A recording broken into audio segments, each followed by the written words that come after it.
নমস্কাৰ প্ৰিয় দৰ্শক বিপ্লৱ ফেমিলি ফিক্স চেনেলটোলৈ আপোনালোকক সকলোকে স্বাগতম জনাইছো।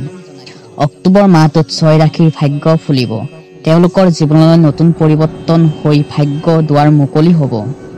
অক্টোবৰ মাহটোত কেনেদৰে যাব, কি সমস্যাৰ পৰা বাচি থাকিব লাগিব, কি ক্ষেত্ৰত লাভৱান হ'ব, আপোনালোকে সকলোবোৰ কথা তথ্য এই ভিডিঅ'টোৰ মাধ্যমেৰে আপোনালোকে উপভোগ কৰিব পাৰিব। 6 ৰাশিৰ কপাল ফুলিবলৈ গৈ আছে এই অক্টোবৰ মাহটোত মাতা লক্ষ্মীৰ কৃপাত তেওঁলোকৰ জীৱনলৈ সুখ শান্তিৰে ভৰি পৰিব।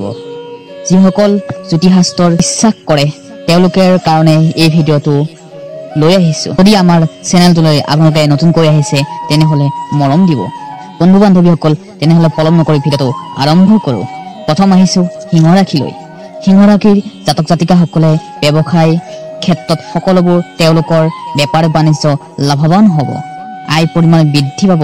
যিসকলে বিয়া হৈছে অৰ্থাৎ বিবাহিত লোকসকলৰ পত্নী স্বামীৰ লগত অলপ কাজিয়া হ'ব পাৰে।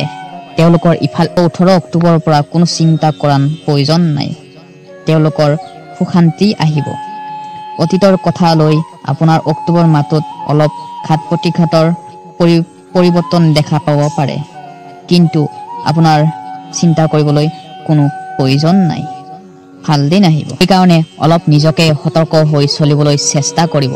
এই অক্টোবৰ মাহটো প্ৰেমৰ ক্ষেত্ৰত বুজাবুজি, পাৰ্টনাৰৰ লগত ইজনৰ সিজনে মনে সকলো কথা শ্বেয়াৰ কৰিব। তেওঁ যিটো ভাবি থাকে আপোনাৰ পাৰ্টনাৰে সেইটো নাভাবিব। তাক লৈ আপোনাৰ এই অক্টোবৰ মাহটোত অলপ ডাউন হ'ব পাৰে ৰিলেশ্যনশ্বিপত, কিন্তু এই মাহটো গুৰুত্বপূৰ্ণ হ'ব। আপোনাৰ কৰ্ম, কেৰিয়াৰ, স্বাস্থ্য ফালৰ পৰা সকলো ফালৰ পৰা ভাল দেখা পোৱা গৈছে। বন্ধু বান্ধৱীসকল, এইবাৰ আহিছো দ্বিতীয় ভাগ্যশালী ৰাশিটো। সাৱধান হ'ব লাগিব কিছুমান ক্ষেত্ৰত। সেই ৰাশিটো হৈছে কন্যা ৰাশি। কন্যা ৰাশিৰ জাতক জাতিকাসকলে এই অক্টোবৰ মাহটোত বন্ধু বৰ্গলৈ বেছিকৈ সময় কটাব। মনে বিচৰা জীৱন সংগী বিচাৰি আছে যদি এই মাহটোত লাভৱান হ'ব। আপুনি সপোন বাস্তৱত পূৰণ হ'ব। এই মাহটো মাতা লক্ষ্মীৰ কৃপাত যথেষ্ট লাভৱান কৰিব।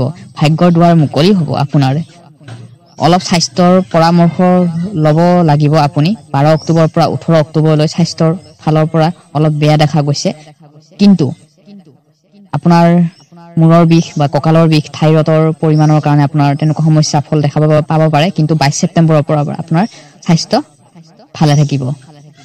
বন্ধু বান্ধৱীসকলে বিজনেছৰ ক্ষেত্ৰত, কেৰিয়াৰৰ ক্ষেত্ৰত যথেষ্ট ভাল, যথেষ্ট লাভ উন্নত কৰিব পাৰিব আপুনি। কন্যা ৰাশিৰ জাতক জাতিকাসকলে ভালে দেখা গৈছে বাকীৰ ক্ষেত্ৰত। এইবাৰ আহিছো বন্ধু বান্ধৱীসকলে 3 নম্বৰ ৰাশিটোলৈ। 3 নম্বৰ ভাগ্যশালী ৰাশিটো হৈছে, সাৱধান হ'ব লাগিব, সেইটো হৈছে ধনু ৰাশি। ধনু ৰাশিৰ জাতক জাতিকাসকলে অক্টোবৰ মাহটোত সকলো ফালৰ পৰাই সহযোগিতা লাভ কৰিব পাৰিব। এই মাহটোত নতুনকৈ যদি কিবা কাম কৰিম বুলি ভাবি আছে তেনেহলে পৰিকল্পনা অৰ্জন কৰিব পাৰে। তেনেহলে পৰিয়ালৰ মাজৰ পৰা, মা দেউতাৰ পৰা যথেষ্ট চাপত পাব, যাৰ ফলত আপোনাৰ মনৰ ইচ্ছা পূৰণ হ'ব।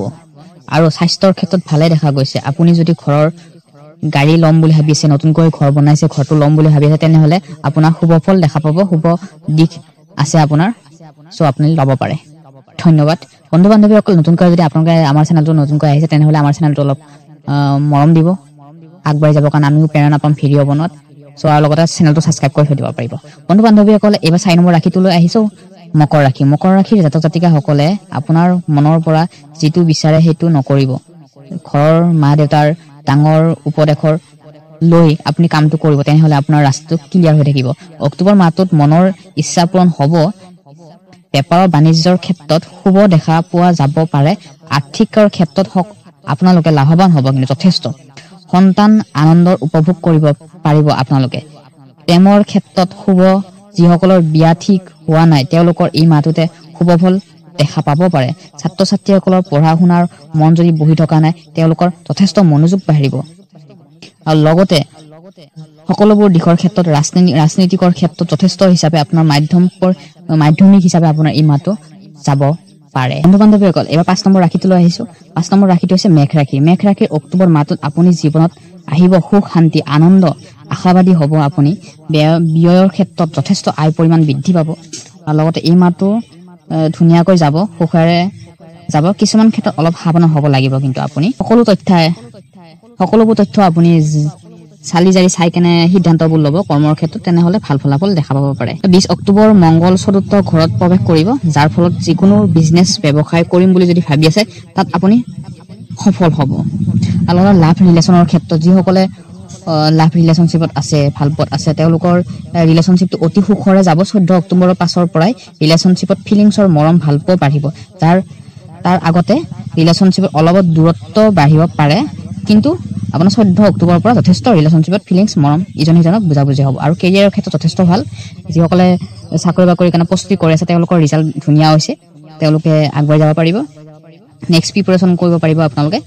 তাৰ ওপৰত মনোযোগ দি আপুনি মনটোৰ ওপৰত যথেষ্ট মনোবল ৰাখি কেনে আপুনি আগবাঢ়িব চেষ্টা কৰিব পাৰে, তেনেহ'লে ভাল শুভ ফল দেখা পাব পাৰে। ধন্যবাদ। এবাৰ আহিছোঁ বন্ধু বান্ধৱীসকল 6 নম্বৰ ৰাশিটো, লাষ্ট ৰাশিটো 6 নম্বৰ ৰাশিটো হৈছে তুলা ৰাশি। তুলা ৰাশিৰ জাতক জাতিকাসকলে প্ৰথমতে জানি ল'ব লাগিব যে স্বাস্থ্যৰ বিষয়ে। তেওঁলোকে তুলা ৰাশিৰ জাতক জাতিকাসকলে অক্টোবৰ মাহটো প্ৰথমতে স্বাস্থ্যৰ বিষয়ে অধিক গুৰুত্ব লোৱাটো খুবেই প্ৰয়োজন হ'ব। ইমিউনিটি ছিষ্টেম, যিটো ইমিউনিটি ছিষ্টেমৰ কাৰণে অৰ্থাৎ মানুহৰ দেহাটো দুৰ্বল হয়, তেওঁলোকে ইমিউনিটি ছিষ্টেমটো সঠিকভাৱে দুৰ্বল হৈ যোৱাৰ কাৰণে স্বাস্থ্যৰ অসুবিধা আহিব পাৰে, কিন্তু 13 অক্টোবৰৰ পৰা ঠিক হৈ যাব। চিন্তা কৰিব কোনো কথা নাই। শনি বুধ ৰাশি আছে আপোনাৰ। এই মাহটো ইমিউনিটি ছিষ্টেম ভালে থাকিব, কিন্তু 13 অক্টোবৰৰ পৰা ভাল থাকিব।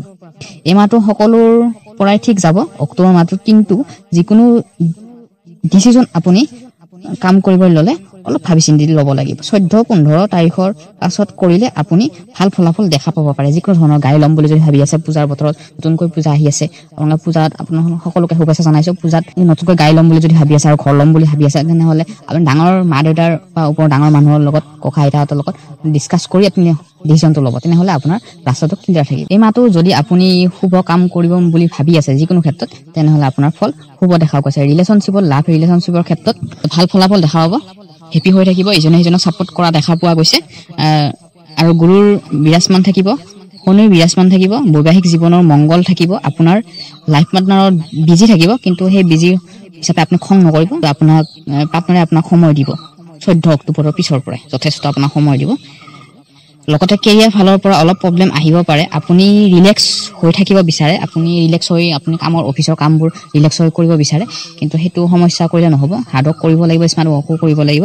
স্মাৰ্ট ৱৰ্ক কৰিলে যথেষ্ট ভাল ফলাফল দেখা পাব। ধন্যবাদ বন্ধু বান্ধৱীসকল। এইখিনি আপোনালোকৰ যদি আমাৰ ভিডিঅ'টো ভাল লাগিছে, তেনেহ'লে বন্ধুবৰ্গলৈ প্ৰেৰণ কৰক, আৰু লগতে ৰাখিব পাবৰ কাৰণে আমাৰ চেনেলটো ছাবস্ক্ৰাইব কৰিব পাৰে। ধন্যবাদ।